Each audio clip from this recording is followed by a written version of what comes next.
Hey you guys, JB here from Alpha Wolf Consulting, coming to you today with the next session in the Alpha Wolf Personal Development and Expansion series.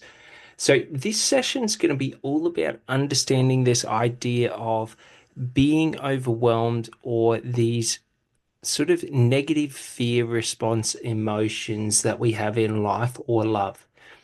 So, an important thing to sort of realize to begin with is what we fear in life is simply the things that we are unwilling to pay the price for.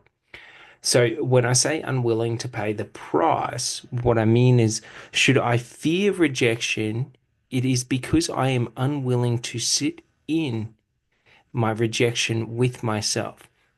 Now, this isn't to say that negative things like rejection or anything like that exist, because in truth, whatever I think, believe, and feel as being real is real.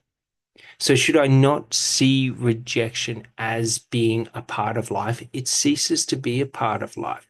You may reject me, but I will never see it. Do you sort of get it? So, we realize that when we are talking about understanding our fears, there are two ways we can try and conquer fears. And the first way is we can try and overcome a fear, or we can remove that fear from existence. Do you sort of get it? But the only way to remove the fear from existence is if we embrace that fear and allow it to become us. Do you sort of get it? So think about it like this. Whatever you fear in life is a fucking bear in the corner of the room, and you're afraid that it's going to attack you. Should you open yourself up and embrace it willingly, you will see it transmute and transform into you and become a part of you. So, what this means is what I fear in life, should I embrace and accept it and allow it to come into me, I am allowing it to be me. It does not mean I give in to the fear. I allow the fear to transmute into the energetic state that I am. Do you sort of get it? We're absorbing the negative energy and then transmuting it into positive energy. So we understand what is paying the price. Paying the price is being willing to sit there and transmute it. Paying the price is being willing to curate or construct our perception of reality to remove negative from life so that there only is positive. So we understand this in many different ways. But the simplest way to understand it is, should I allow my fear to dictate my actions and behaviors, that fear will control me? Should I choose to dictate my actions and behaviors in the face of any and all fear? I control the fear because I control how I react in the environment. Do you sort of get it? I don't ever control the environment. I only ever control how I act and react within the environment. So we start to realize paying the price is simply being willing to choose the emotional state that I want to feel and allowing myself to feel it in all situations through embracing all aspects of those situations. So, should people do negative things to me in life? I can see it as people do negative things to me, or I can pay the price to realize no one can do negative things to me. In every moment, should I feel that someone does something negative to me, I remind myself, and this is paying the price, reminding myself, nothing negative has happened, nothing has been done against me. So paying the price is willingness to move through situations that I perceive to be harmful, threatening, whatever it may be. Do you sort of understand? So the important aspect of it is this aspect of embracing. So fear cannot be conquered, it can only be embraced. Should I have a fear of heights? The only way to overcome that fear of heights is to go up onto a tower and then embrace my fear and sit with it and realize it is not fear. I have nothing to be afraid of. Even if I should slip and fall to my death, nothing negative has happened. Do you sort of get it? So we embrace what causes us anxiety and fear in life, and then that anxiety and fear is a part of us. We transmute it. So the way in which we transmute it is by choosing, do I want the negative emotions or the fear or the anxiety to remain as anxiety after I've embraced it, to remain as fear after I've embraced it, or do I want it to become a different emotion? So should I choose that I transmute all energy into love, joy, and happiness? Should I embrace fear, that fear is recategorized and defined as joy, happiness, and love? Should I have a fear of heights? I go up to the tower and I embrace my fear of heights, and then I transmute it into my love, joy, and happiness of being at heights. Do you sort of get it? I take in the scenery. I appreciate the perspective. Do you sort of get it? Like I transmute it from me having psychological structures of this causes me fear, this causes me anxiety, to now when I'm sitting in fear and anxiety, I appreciate it. I look at it. I find the joy, happiness, and love in the situation and I transmute it and I let go to the need to even consider fear as being something that lives within my existence. So it's very important to understand this because this is the price we have to be willing to pay. Do you sort of get it? The price to let go to the need for there to be negative in life, for the need to have things hurt me, for the need to have things cause fear, cause stress, cause anxiety within me. When I let go to the need to feed the ego, because the ego is the one that wants to hold on to fear, the ego is the one that wants to hold on to everything. So I realized that I let go to the need for the ego and I let go to the need for negative to exist. It doesn't mean that negative doesn't exist in the reality. It just means should there be negative in the reality, it doesn't exist to me because all I see is what I want in reality. So we understand the importance of this sort of knowledge because my reticular activation gland is the aspect of my mind that focuses on what I want. If all my focus or categorization in life is that fear is negative, those situations of fear cause me to hyper focus on them because we have a natural tendency to avoid the negative by being observant of it. We don't avoid negativity by being observant of it. We ensure that we crash into it, that it becomes a part of our life. Should I try to avoid cheaters, liars, people that steal, people that are very low vibration or low quality people? Should I always try to avoid them? They will always make their way into my life. They will always find me because their natural predatory instincts will see that I am trying to avoid them. So, should I embrace the negative people and choose to see the good in it?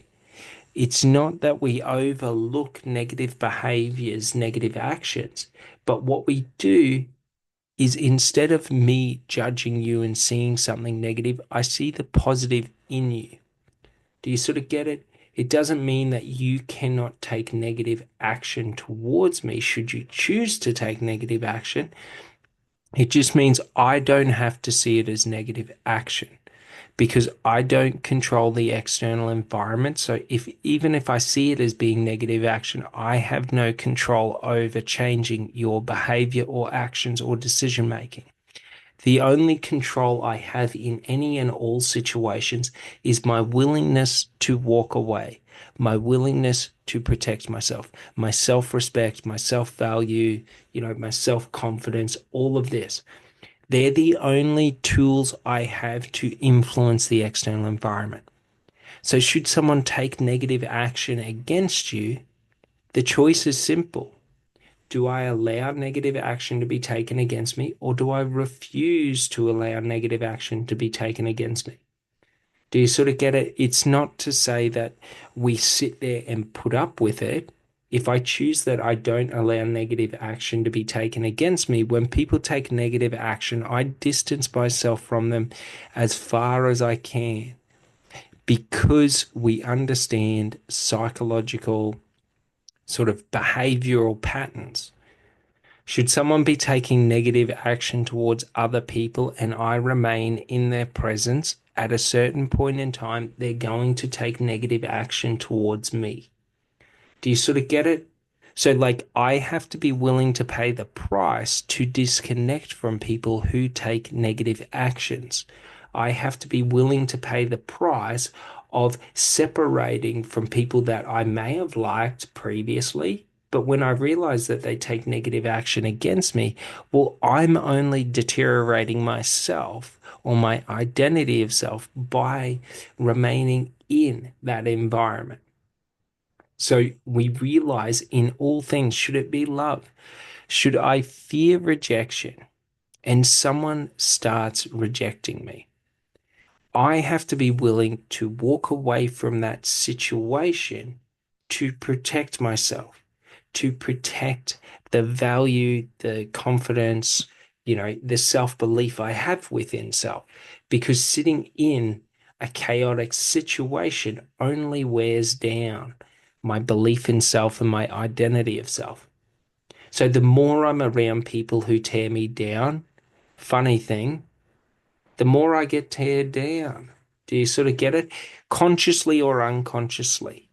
Even if I understand every aspect of manipulation, should I remain in an environment where people try to manipulate me?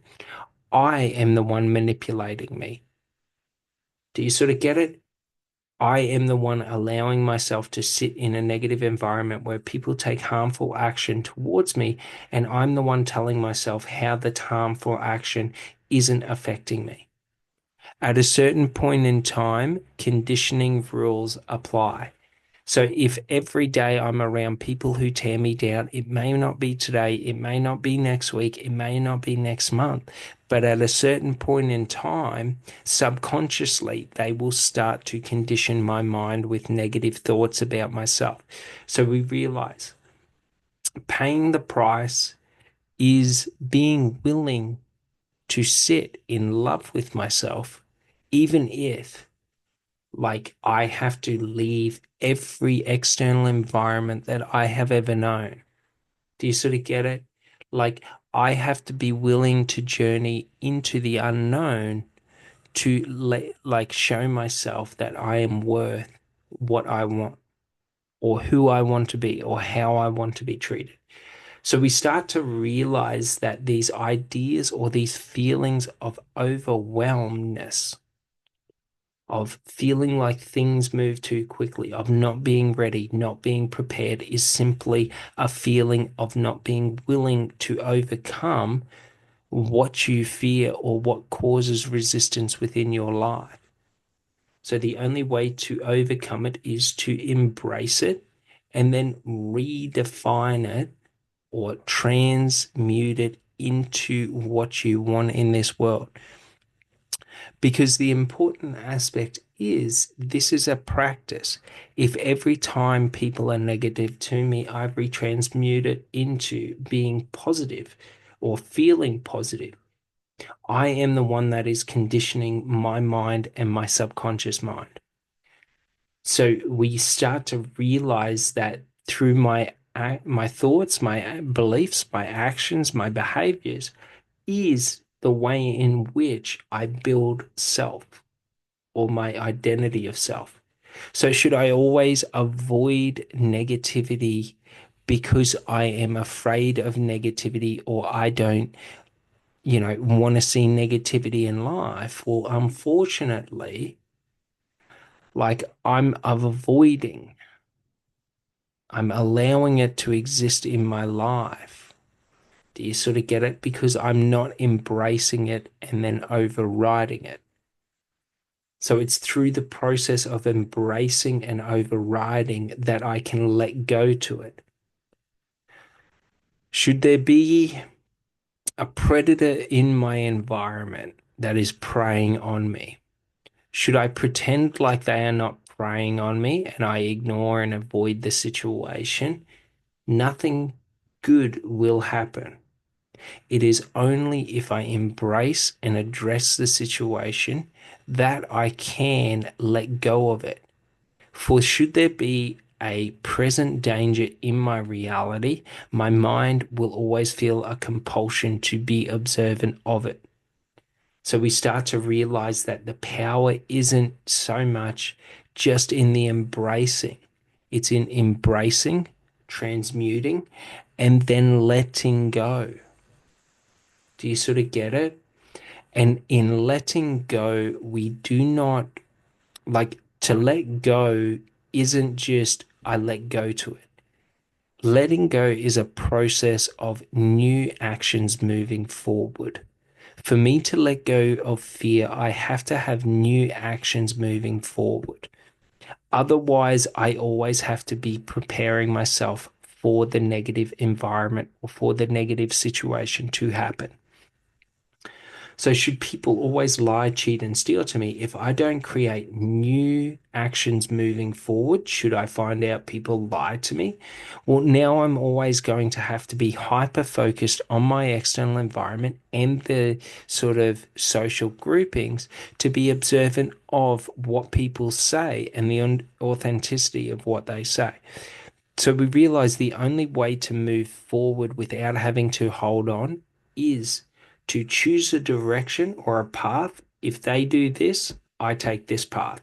And then we let go.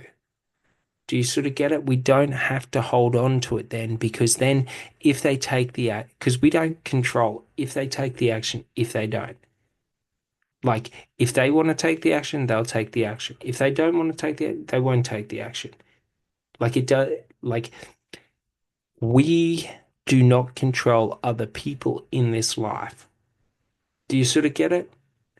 So if people take negative action or choose to take negative action or choose to be, lower vibration or a negative person, like they are making that choice consciously through free will.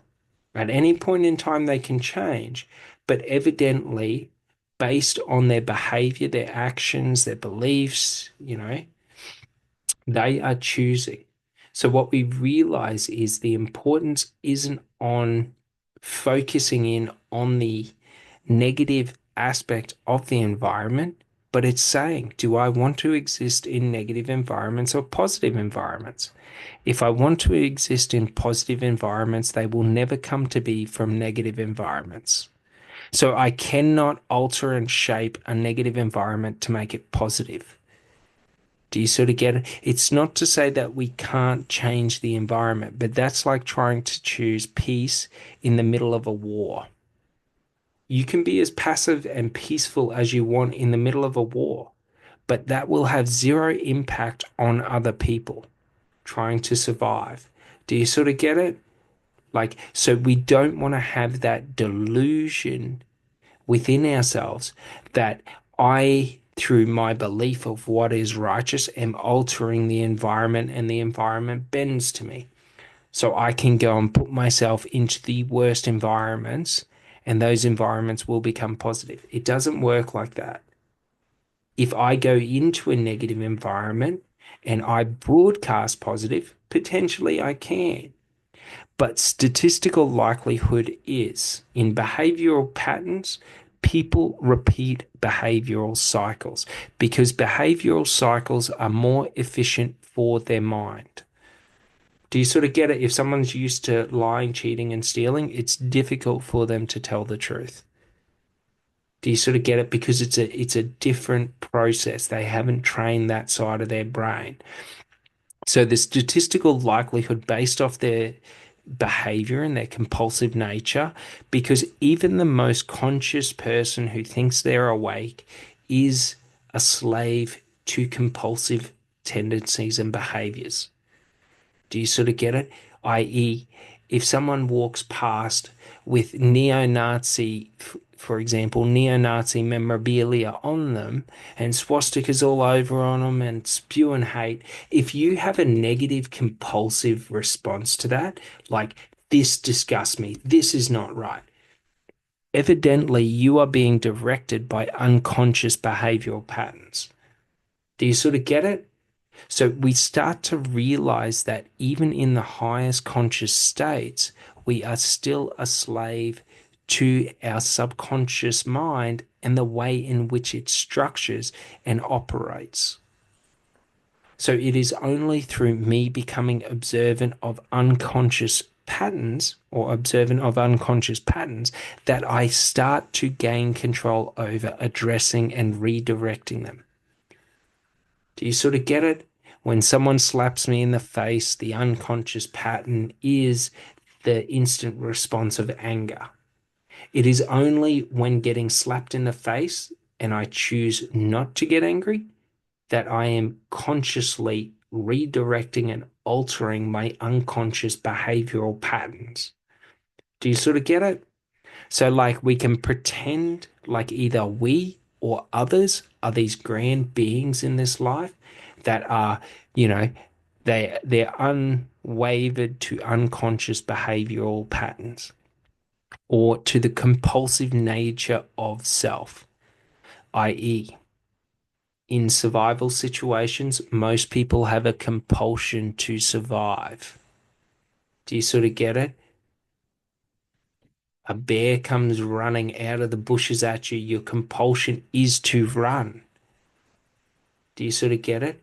So, like, it is only in sort of stopping that compulsion and standing there that you are now dictating and determining the environment based on how you're showing up.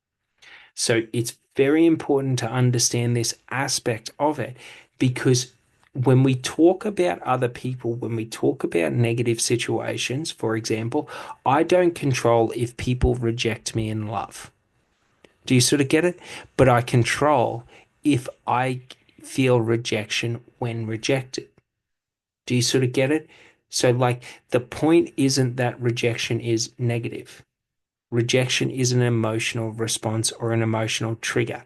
Am I controlled by my emotions, or do I set and control my emotions? So when we talk about there being non-existence of negativity in the environment, it means should someone fucking cheat on me or should someone reject me, I don't care. It doesn't matter. It's not that I'm trying to suppress it, like rejection doesn't exist. Who cares? It doesn't really matter. What is rejection? Do you sort of get it? Like, we have this idea that we're all, so to speak, interconnected, right? That your actions can affect my internal state of being. That is not true. So, no action from another can affect my internal state of being unless I allow it to. So, should someone reject me and I feel rejection, it is because I am allowing myself to feel rejection, not because of their actions or behaviors. Should someone punch me in the face and I feel pain, I am the one allowing myself to feel pain, not because they have taken the action. Do you sort of get it? If I want to be at sort of the mercy of my external environment, then I allow that all actions done by others have the ability to affect my internal state of being. Now I am a slave to the environment, because should anyone take any form of action within that environment, it can affect my internal state of being. So we start to realize the irrelevance of positive and negative, because it just comes down to what I choose to see. And we don't accept the excuse that other people can take negative action against us, because there is nothing negative another person could do. Do you sort of get it? If I let someone hit me in the face, they can hit me in the face. If I don't allow someone to hit me in the face, they can't hit me in the face. Do you sort of get it?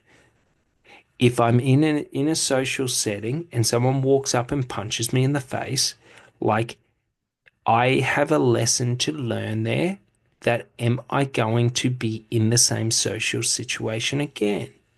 Do you sort of get it? So if someone takes negative action towards me and they directly take negative action that impacts me, it is a lesson. Nothing negative has happened. Should you choose to repeat that lesson again and again and again and pretend like negative things happen to you in life, you are the one that is choosing to repeat that lesson. Do you sort of get it?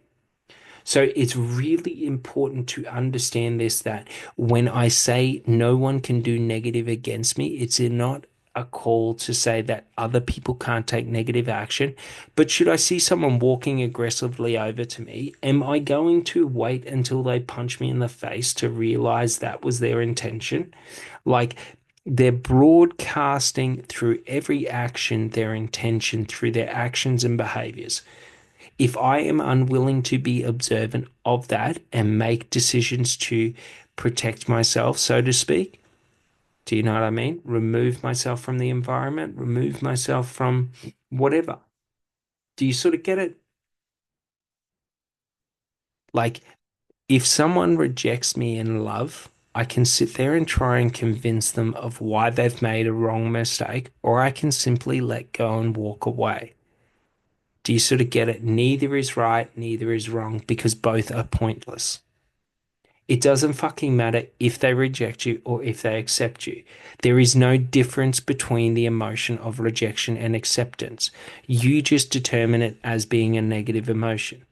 So you're trying to say that acceptance is positive, rejection is negative. Both are baseline non existent. So what that means is both are neutral. All actions people take are neutral. There is just actions people take that I like and actions people take that I don't like. And if I don't like actions people take, I cut them out of my existence or my reality. Not out of ego, but out of self-worth. Do you sort of get it? Someone cheats on me in the past and they come back and they say, I've changed, I've done this, I've done that. Like, if I choose to put myself back into that situation, it doesn't matter if they've changed, if they haven't changed. I am putting myself into a situation.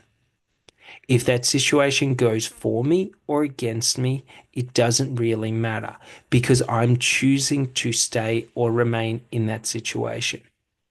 So, any negative emotions that I feel while I am in that situation are basically like my decision.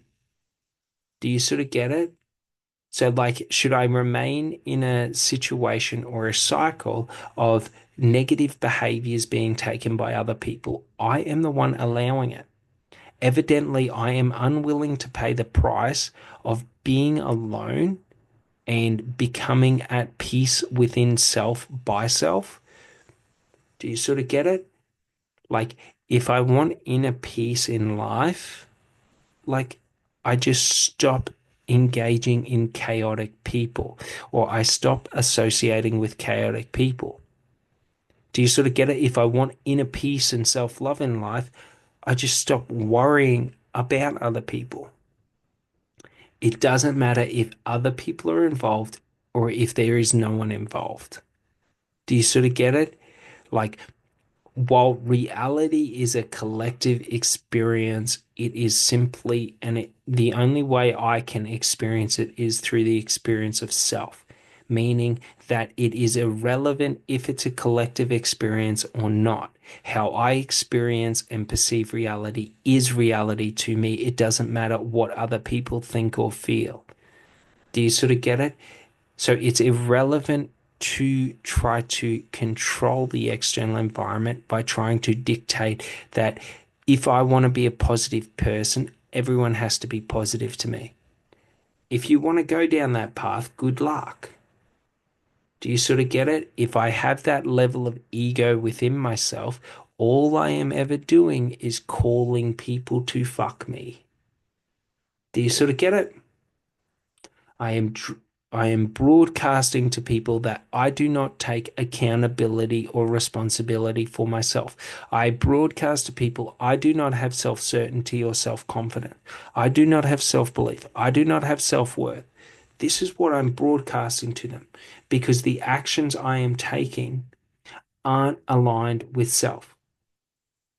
Do you sort of get it? Should I want to build self confidence, self worth, self validation, self value, self belief, like self love, all of these? Like, realize what is the first word in each of those words? Self, not other, motherfucking self. Do you sort of get it? So, if self is the only thing or the correlating factor, not other, then it doesn't fucking matter what other think. If I feel a need to be right in life where people have to believe and agree exactly with what I think before I believe it, now I am putting other love, other confidence, other belief. Do you sort of get it? Because this is how most people live their life, even when they're on the personal development journey, because they reference everything to other and they remove self from the equation. When I build my self confidence, if I'm building my self confidence based on Tony Robbins and what Tony Robbins thinks and believes and feels, I am building it other confidence, not self confidence, because my confidence is tied in to Tony Robbins' understanding of self confidence. I lose all power over my self confidence because my self confidence is simply a point of reference. So when I have other confidence, when I build self-confidence based off others, and I refer back to others, I'm not referring to me, I'm referring to Tony Robbins. Do you sort of get it? It's an illusion of confidence. Personal development is personal exploration. Do you hear how there is no fucking other in it? We can be guided by others, others can give us information, but myself, like my personal development journey is a journey of exploration within self, meaning what other people think, believe, and feel doesn't mean jack and shit. Do you sort of get it? Why doesn't it mean jack and shit? Because they're not in me. They don't experience what I experience. They don't understand what I understand. So for me to base my decisions, my beliefs, my behaviors off of them is the wrong approach. So what do I mean by this? I mean, should I consider other people as knowing what I need to know in life to achieve what I want to achieve? Now I am giving them the power to curate or create my life. So there's a very, very big difference between collaboration and sort of referencing or a point of reference. A point of reference is where I create the belief that, and to give you an example of this, okay? I believe quite strongly in the yogic traditions and the yogic teachings, but I'm not a yogic. Do you sort of get it?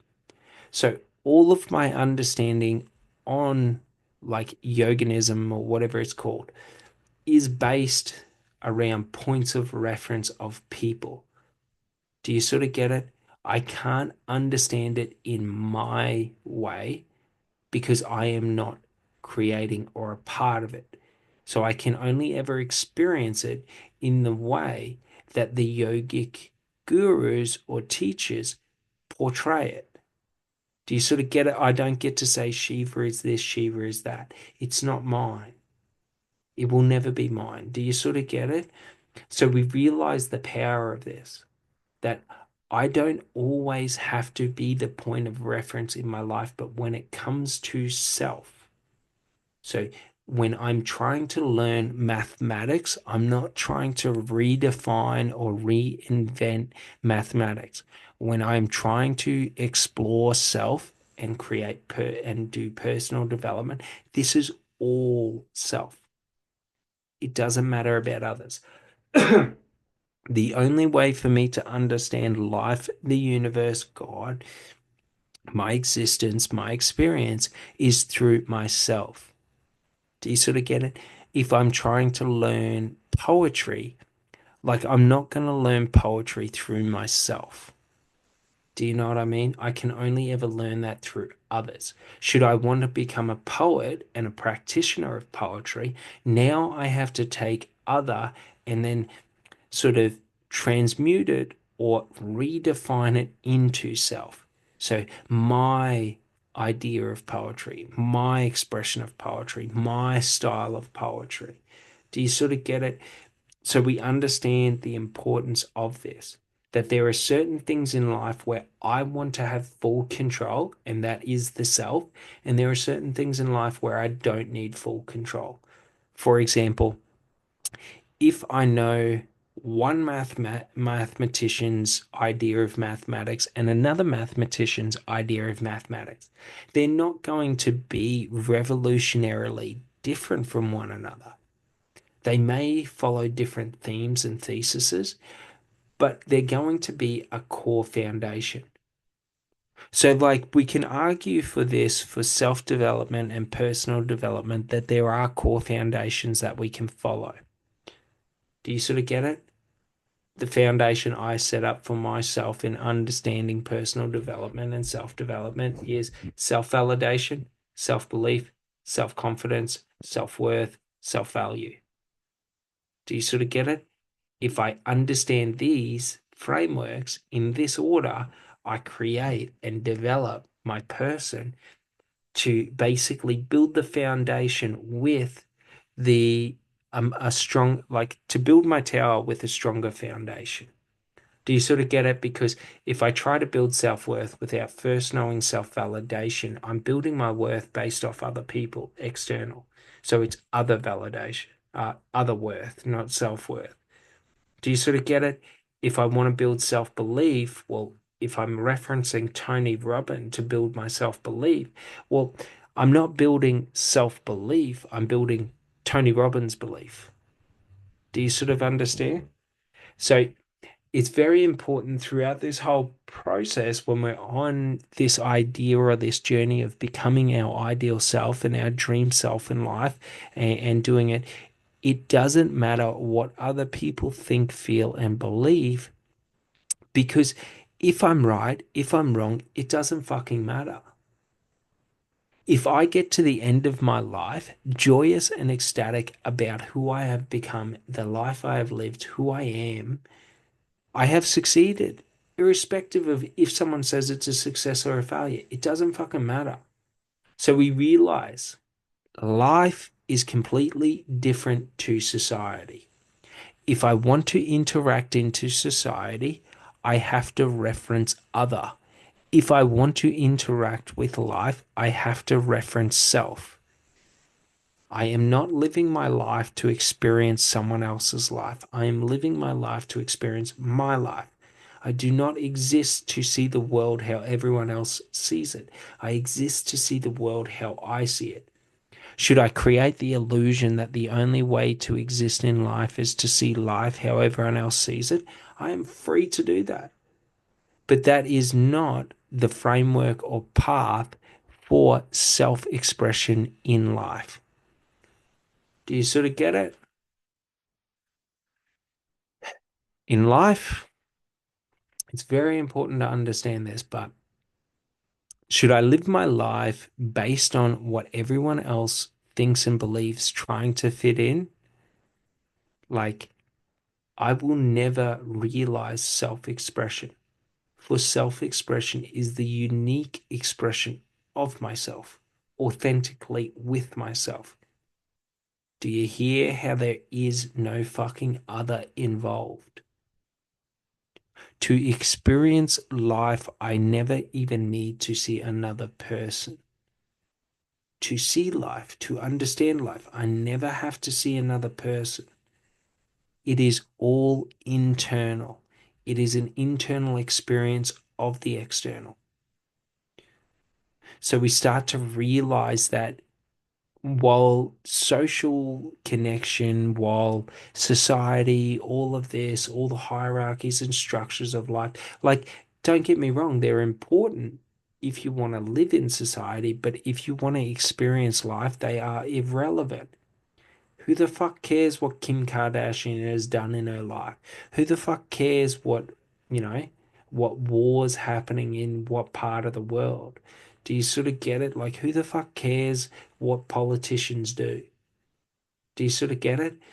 Like, if I'm constructing my life around what I value as being right in life is based off laws.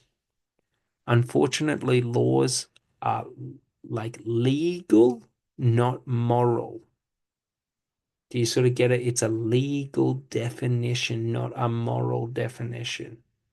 While laws are misled to be, this ideal of morality, if I'm an upstanding, law-abiding citizen, I am an upstanding, good person. Doesn't mean shit. Laws are full of shit.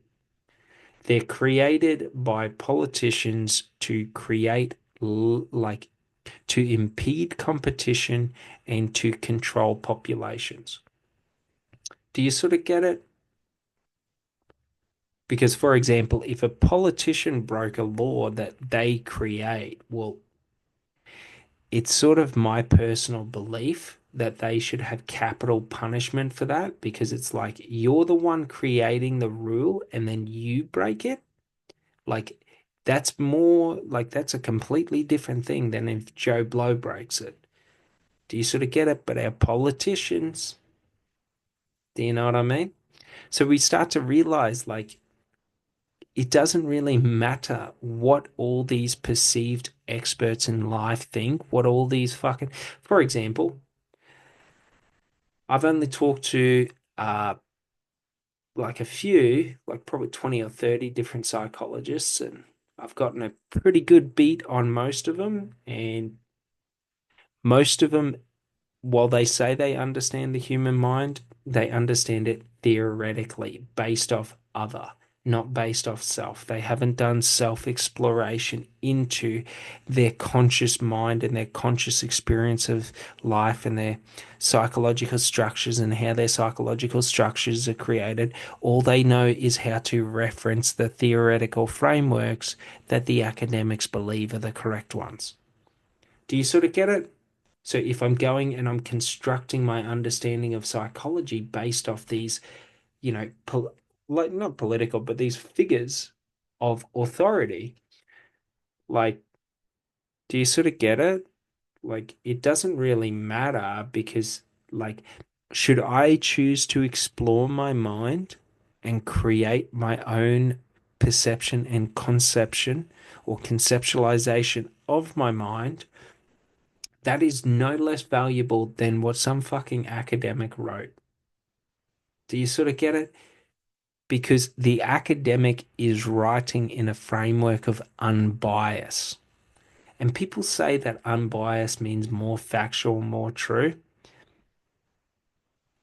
Like, I just want you to realize that all the best business teachers in universities, they don't really run businesses. They're not really proficient at business. They're not entrepreneurs. Do you sort of get it? They're teachers.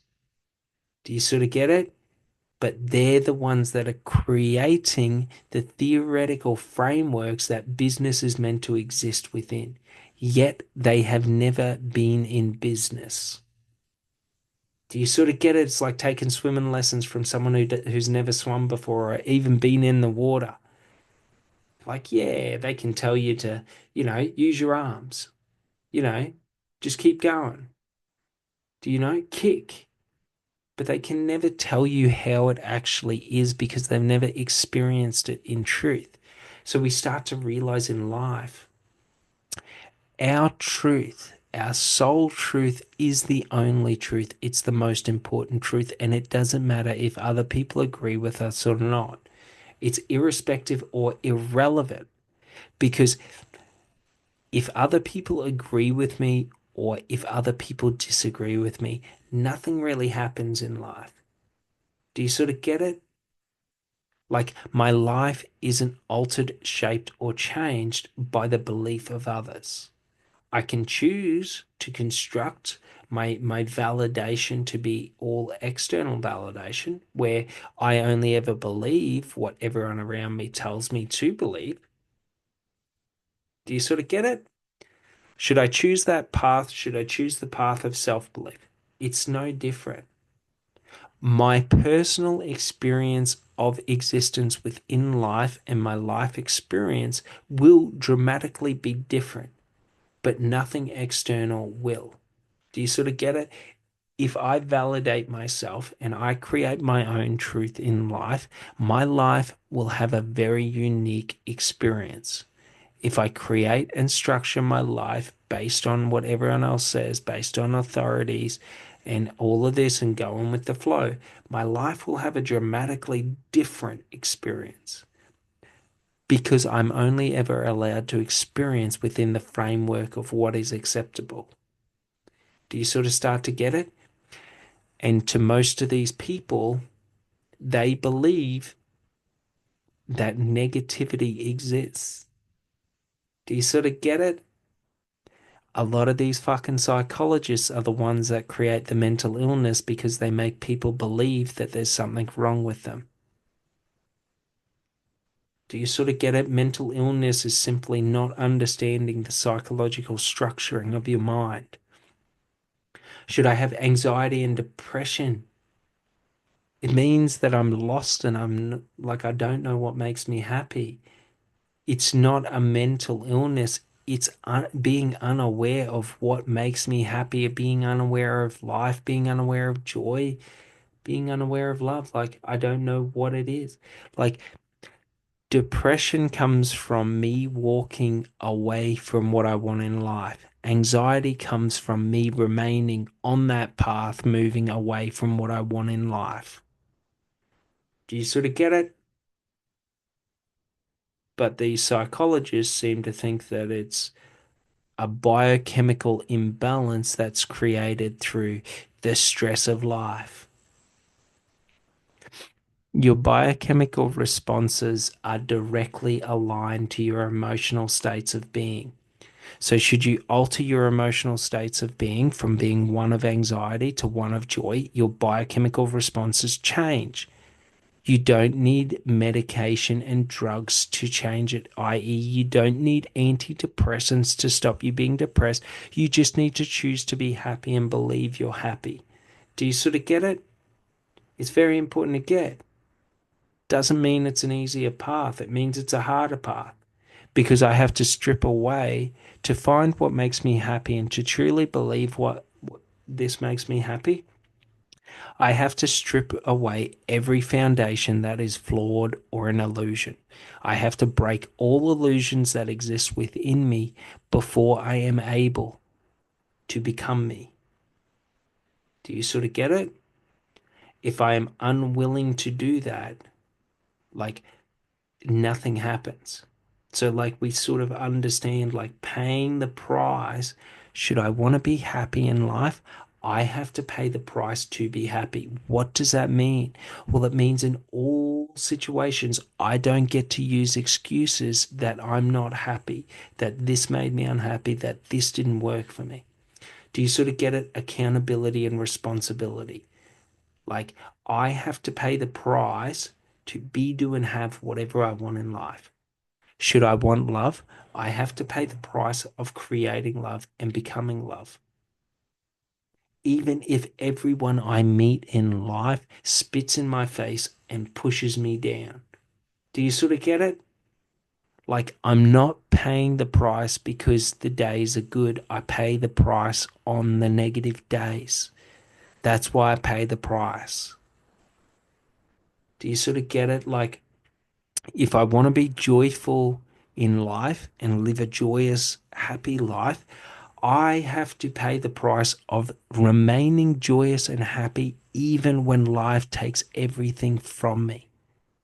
Even when everything is torn out of my hands, torn away from me, my foundations, my reality is shaken and turned upside down. Like either the price has been paid or it hasn't. Either I remain in my decision to be happy and joyous, or I allow myself to sort of throw that away and then become negative and pissy. Do you sort of get it? The more we start to understand this idea of paying the price means anything in life that I could ever perceive as being negative, if I don't want to feel the negative, I got to pay the price to feel the positive. Regardless of the external environment, regardless of other people, regardless of this and that, regardless of society. Do you sort of get it? Like, I have to be willing to stand on my values, my ethics, my morality. Like, I have to be willing, if I choose that I am going to be happy and joyous in life, that means something. When I say that there is no negative in life, there is only positive. Like, that means something. So I don't get to just willy-nilly go from positive to negative like an uncommittal bitch. Do you sort of get it? Like, I don't get to be uncommittal with myself and my word, because when I'm uncommittal with myself or my word, what I'm really doing is diminishing myself by saying, you are not worth honor. You are not worth respect. Like, if I can't honor what I say, think, and feel, like, why would I ever expect another to honor that? Do you sort of get it? Like, the more I start to understand these principles, the more I start to understand that it is only through me investing in self that is paying the price. Do you sort of get it? So I invest into myself that no one can hurt me, even if they walk up and punch me in the face. It's not a negative situation because I have chosen that. Should it be the most painful thing to be punched in the face? I don't care. It's not painful to me. I transmute that pain into joy, happiness, and love. Do you sort of get it? Like, I have to be the one willing to pay the price. If I am unwilling to pay the price, I don't value myself. Do you sort of get it? If I am unwilling to pay the price, I don't believe in myself. Because if I believe that even if you punch me in the face, I can remain in joy, love, and happiness, like, is it very difficult for me to pay the price to do it? Do you sort of get it?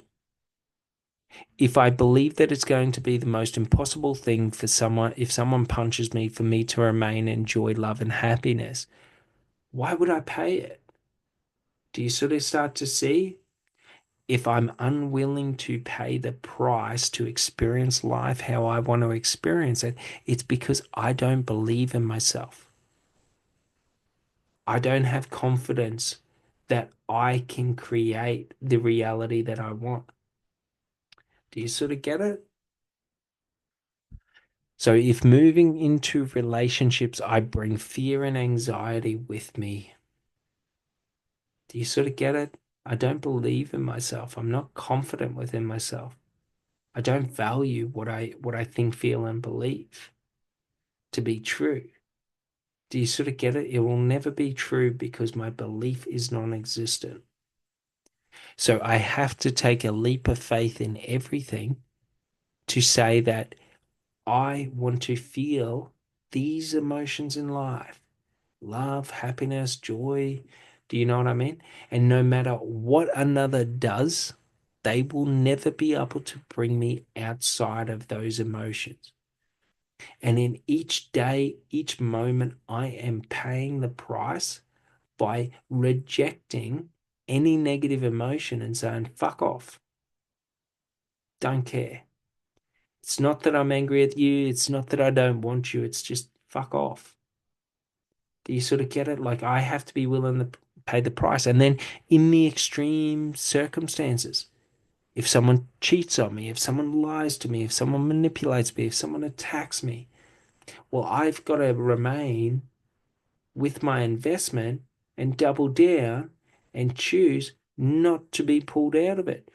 So it doesn't mean if someone punches me in the face, like I go, that doesn't hurt. And then I go, let's go for a beer, mate. No, it's a lesson learned. This person isn't a right person. I'm going to leave this situation because if I remain in this situation, it's going to be harder for me to remain in the price I paid. Do you sort of get it? So, like, we're not torturing ourselves by putting ourselves into negative environments. For example, here's a light one for you.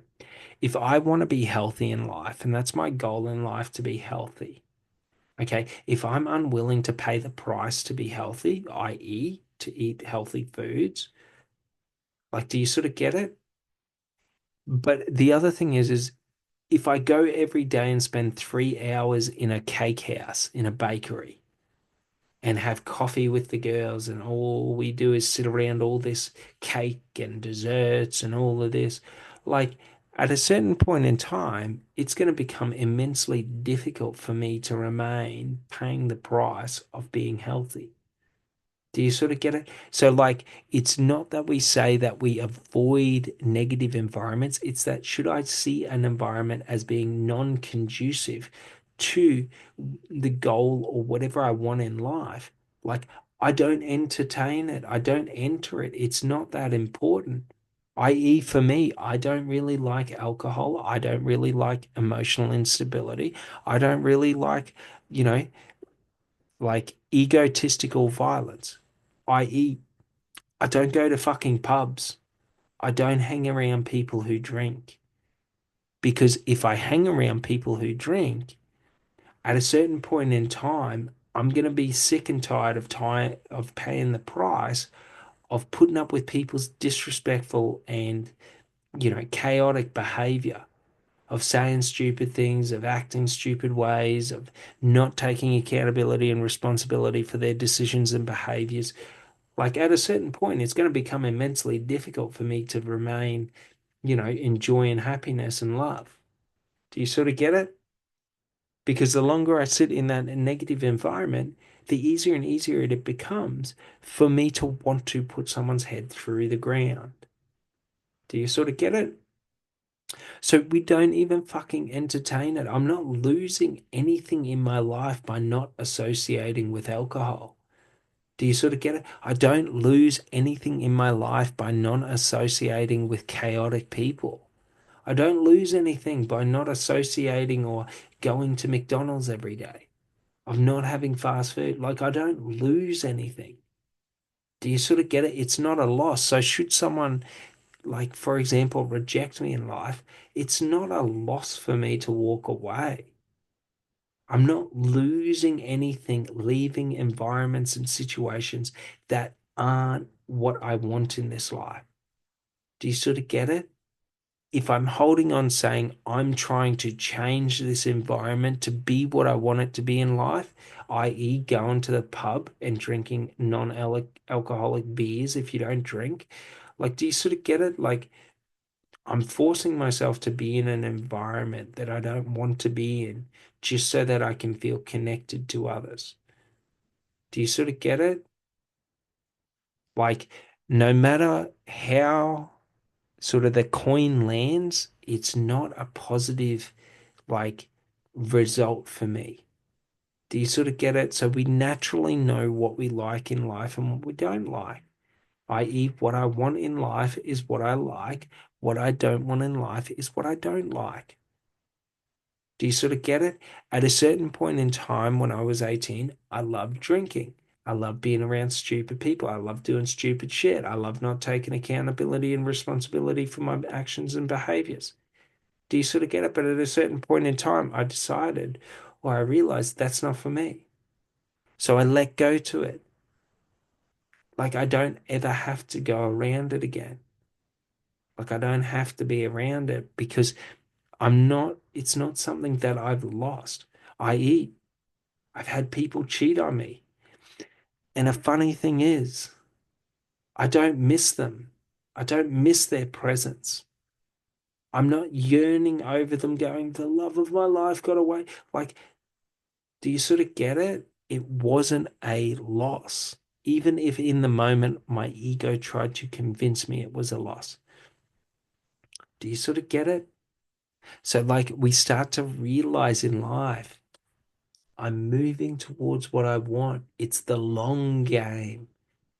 It doesn't mean I'm going to feel amazing today. It doesn't mean I'm going to feel amazing tomorrow. But in 10 years, I'll feel amazing for the decisions I make, for being willing to pay the price. So we're not paying the price for short-term results and gains, i.e., I don't pay the price of being comfortable or not rejecting myself when others reject me so that I can go out and meet the love of my life tomorrow. Like, it doesn't work that way because, like, it's something that I have to be willing and okay with to experience every day for the rest of my life. That's paying the price. And should I not experience it every day? That is the fucking beauty. Should I be willing to walk away from people who lie, cheat, and steal from me every day? I'm willing to walk away from them. Do you sort of get it? Should people around me not lie, cheat, and steal to me? How amazing is life? Do you sort of get it? So it's not that I'm focused on people always lie, cheat, and steal to me. It's that if people lie, cheat, and steal to me, like I'm okay within myself, even if they take everything. Do you know what I mean? I'm not going to lose my identity of self or my love for self or my self love because they take negative actions. So it's not to say that I'm focusing in on drawing in negative actions. It's that I let go to it and I'm willing to pay the price, i.e., in relationships, in business, in social interactions, like I'm willing to be fucked over. Do you sort of get it? So it's this idea that when I'm willing to pay the price, when I let go to the need to hold on to any negative or fear, now in every situation I am free to express exactly who I want to be, with like absent of the fear, absent of the need to protect, absent of the need to obsess, hold on, whatever, however you want to see it. The more I become at peace with negative things happening to me in life and let go to the need to even see them as negative. Like, for example, how I see people lie, cheating, and stealing is you are showing me exactly who you are. If you lie, cheat, or steal to me, like, I don't ever have to pretend like that was a one-time thing. Do you sort of get it? Like it's the most efficient way to understand if people have honor or value. Because if people don't have value, they're looking to take. If people have value, they're looking to give. Like, do you sort of get it? The negative aspect of people lying, cheating, and stealing isn't the important aspect. The important aspect is redefining that to be something positive within your life. Do you sort of get it? Like, if people lie, cheat, and steal from me, they're showing me exactly who they are. Like, I don't lose anything because of their loss of honor or their loss of value. So it's easy for me to move through my external environment or move through situations with a high level of willingness and trust because I understand how to define the difference between negative people and positive people, i.e., a positive person usually looks to add value. A negative person usually looks to take value. A positive person usually looks how they can benefit those around them. A negative person looks at those around them for what they can get from them. Do you sort of start to see? I.e., if we shifted over to violence and anger, like an aggressive person or a predatory person looks to prey on people who are weaker than them. So it's like, it's not to say that like we focus in on the negative, but if I'm starting to see behavioral patterns, okay, that someone, they have predatory tendencies in terms of they prey on people who are smaller or weaker than them. Like, if I am ever weaker than them, they will prey on me. If I need them in a moment of, in a moment of need, if I need to rely on them, they will prey on me because a predator is focused on what I can get. Do you sort of get it? So these become very, very efficient tools for us being able to discern. Because once I've paid the price of, you know, negative things happening to me in life and me paying the price of understanding how I'm going to transmute it, be it that I don't see it as negative, be it that I take negativity and turn it into love, be it whatever. So we start to realize that I'm able to see people and life for what they are because I'm not trying to convince myself that what I see isn't real. Do you know what I mean? It's sort of like intuition. The more I lean in and understand my intuition, the more I can see through the fake illusions and masks other people wear. Do you sort of get it? I meet someone and I get a bad feeling. Well, I start becoming more observant around that person because there's a reason why I had a bad feeling. Because our intuition taps onto energy. And if we think about energy, energy that we give off is our emotional states of being. So when we have energetic transfers, we're sort of transferring our energetic states of being, i.e., if I'm in love with someone and I'm around them, like they're going to feel love from me energetically because they're feeling like I'm broadcasting my emotions. If I feel angry and pissed off, people around me are going to feel my aggression and anger because that's the energetic sort of frequency that I'm broadcasting. Do you sort of start to get it? So when we're starting to understand intuition, what we're doing is quieting our mind, releasing the chaos so that we're emotionally stable. And then as I'm emotionally stable, well, I'm able to feel shifts and changes in that emotional stability. And if there is nothing within me creating that, so like I'm not thinking aggressive thoughts, I'm not, you know, whatever, thinking all these different emotions, like I can discern and realize that it's external to me. So it's a good way to be able to, for example, when I go to meet someone and I meet them and I feel, this, when I get the feeling of judgment, when I feel people judging me, I'm able to understand, am I judging myself? No. Okay, evidently that is what they are doing because absent of them, I was not feeling that emotion. Do you sort of get it? We sort of use a bit of the scientific process to reverse engineer emotions and feelings that aren't ours. Very important to get because the more we understand this, the more we start to access some of the higher forms of our consciousness, i.e., when my higher consciousness and my intuition are aligned, I am in full alignment with my highest version of myself because I am connected to all of life simultaneously. So I have access to all that have ever been, to all that exist, to all that ever could exist. And my intuition is the receiver for other people's emotional states of being. Do you sort of get it? So, like, we start to realize how easy and powerful it is to move through life because the more I create this sort of mind heart connection, and we're not talking about the ego and then the unconscious emotions or repressed emotions. So, for example, We're not talking about a fear-based mentality and then an emotionally unstable sort of mentality. Do you sort of get it?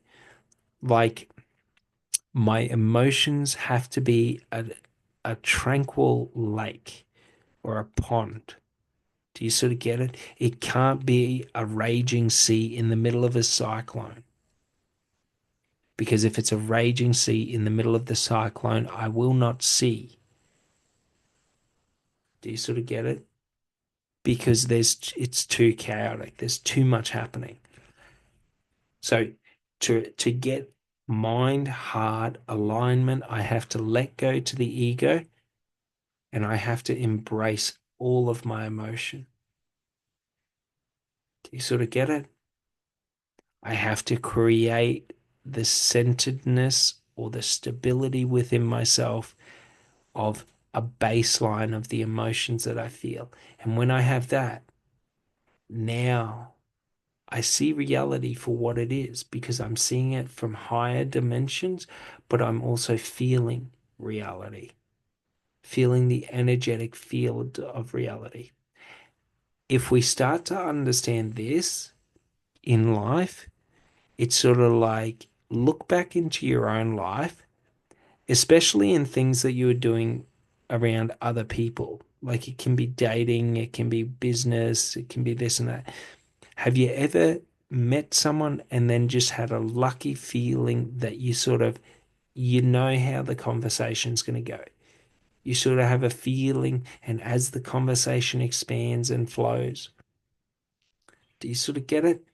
So, like for example, in sales, I use this ability quite a lot when I work in sales because it allows me to understand the emotional state of a buyer, even if they're not giving me a lot of information.